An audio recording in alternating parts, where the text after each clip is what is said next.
Welcome to the explainer. Look, losing your job, it's incredibly stressful. It literally feels like the ground just shifted right beneath your feet. But today, we're going to replace that anxiety with action. This explainer is your roadmap to navigating Vermont's modernized digital unemployment system. By the time we finish, you'll have the knowledge and, honestly, the confidence to secure the financial support you need during this major transition. Lost your job in Vermont? What's next? That is the big, looming question hanging over everything, right? First off, let me just validate where you're at right now. It's a tough spot. But here's the good news. The state of Vermont has completely overhauled its digital infrastructure to make getting help easier, faster, and way more secure than ever before. So let's figure out exactly what your next move is. Before we dive into the buttons and clicks, let's ground ourselves in what unemployment insurance, or UI, actually is. Think of it as a temporary financial bridge. It's specifically designed as a short-term replacement for lost wages for folks who find themselves out of work through absolutely no fault of their own. It's definitely not a permanent salary replacement, but rather a crucial safety net while you get back on your feet.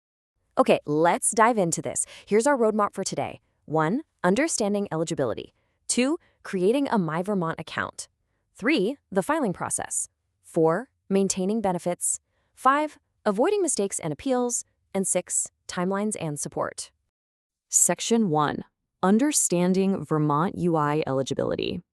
So you're going to hear the term base period a lot, so let's bust that jargon right out of the gate. The state uses this specific time frame to measure your work history. It's defined as the first 4 of the last 5 completed calendar quarters before you file your claim.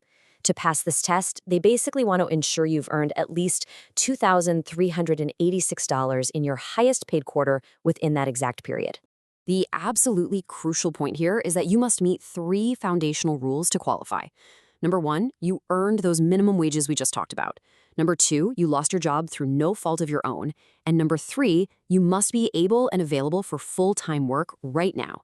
That means first-time job seekers or anyone who simply quit without good cause generally won't qualify. Now, if you do meet those criteria, let's talk about the tangible value of filing. Approved claimants can receive up to $757 as a maximum weekly benefit. Vermont designs this program to replace roughly 50% of your previous wages.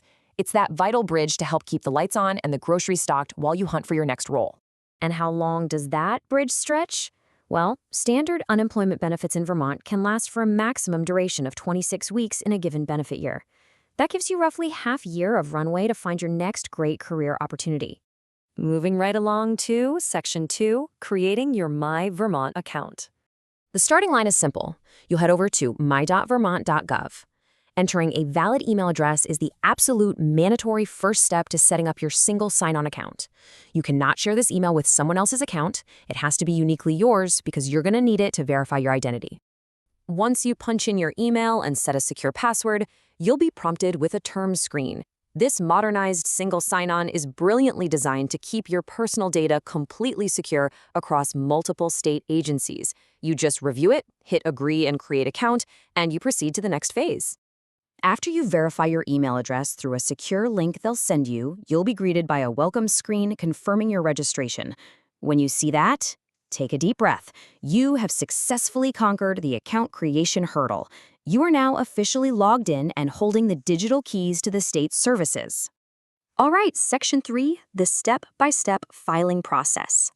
This initial filing workflow is highly structured, so let's break it down. Step 1, you sign into the claimant e-services portal. Step 2, you'll fill out your personal and professional history, so definitely have your past employer details handy. And please remember, claims cannot be backdated. You must file the week your hours drop. Finally, Step 3, registering an active resume profile on Vermont JobLink is an absolute requirement if you want to get paid. Let's move to Section 4, maintaining your weekly benefits. Think of this as your weekly homework because getting approved for that initial claim is really only half the journey. You have got to file your continuing claim every single week between Sunday and Friday. You must actively make at least 3 legitimate job contacts per week, keep a detailed log of those contacts for a full year for potential audits, and if you pick up a few part-time hours, you must honestly report those earnings. You're totally allowed to work part-time, but failing to report it is a massive violation. Now, for Section 5, avoiding mistakes and appeals. It is absolutely vital to distinguish the consequences of why you were let go. If you are fired for simple misconduct, like repeated lateness or extreme carelessness, you're looking at a severe penalty of 6 to 15 weeks without any benefits. But gross misconduct, like damaging company property or severe workplace outbursts, that results in total ineligibility. Your actions on the job matter immensely to your claim. But what if your claim gets denied and you completely disagree with the decision? Well, there is a structured appeals process in place. Step 1, you get your denial notification. Step 2, you must act swiftly. You have a strict 30-day window to mail or fax your appeal. Step 3, if you file on time, you'll attend a telephone hearing with an administrative law judge to present your case. Finally, Section 6, timelines, support, and next steps. Listen, do not get caught off guard by the timeline here. After you file your initial claim, Vermont actually mandates a 1-week unpaid waiting period. You still have to file your weekly claim during that specific week, but you will not receive a financial deposit for it. Only after that waiting week is served will you see your first benefit payment. So it's really vital to budget for that gap. While you wait, keep in mind that this modernized online portal uses multi-factor authentication to protect your identity and reduce fraud. That actually frees up state staff to process the really complex claims much faster. But hey, if you hit a frustrating technical roadblock, telephone support is absolutely still there for you. You can call them directly at 1-877-214-3332. Just to wrap things up with a quick disclaimer. Rules, benefit caps, and those strict timelines, they are always subject to change. Always verify the latest specific details directly on the official Vermont Department of Labor website. But honestly, don't let the bureaucracy intimidate you. You now have the digital blueprint to navigate this modernized system with total confidence. So with this roadmap in hand, what step will you take today to secure your financial transition?